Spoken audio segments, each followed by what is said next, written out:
ഒരു Christmas നാടകമുണ്ട്. Wallace എന്ന 9 വയസ്സുകാരനാണ് അതിലെ കഥാപാത്രം.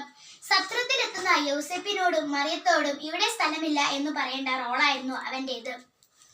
സംവിധായകന്റെ നിർദ്ദേശപ്രകാരം പരിശീലനം ചെയ്തതുപോലെ വാലസ് നാടകത്തിനായി ഒരുങ്ങുന്നു. നാടകം തുടങ്ങാൻ സമയമായി. പലയിടത്തും ചുറ്റി നടന്ന് ക്ഷീണിതരായ യൗസേപ്പും പൂർണ്ണ ഗർഭിണിയായ ഭാര്യ മറിയവും സത്രവാതിൽക്കൽ എത്തി.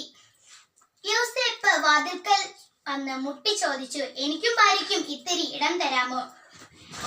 നേരത്തെ പഠിച്ചു വെച്ചതനുസരിച്ച് വാലസ് തറപ്പിച്ചു പറഞ്ഞു, ഇവിടെ സ്ഥലമില്ല.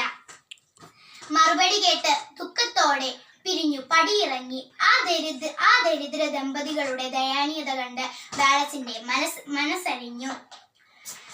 അവൻ പരിസരമൊക്കെ മറന്ന് ഉറക്കെ വിളിച്ചു പറഞ്ഞു,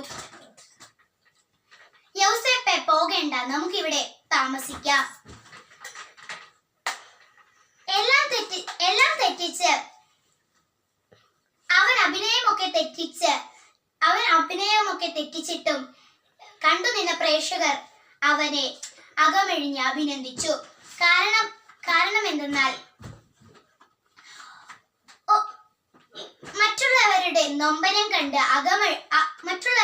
നൊമ്പരം കണ്ട് അലിയുന്ന ഒരു ഹൃദയത്തിനുടമയാണ് വാലസ് എന്നതു തന്നെ. പ്രവർത്തിക്കാം.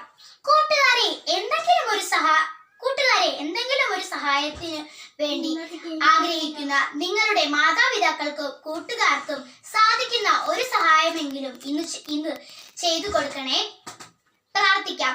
ഉണ്ണീശോയെ, എന്റെ ഹൃദയം മഞ്ഞുപോലെ വെണ്മയുള്ളതാക്കി തീർക്കണമേ.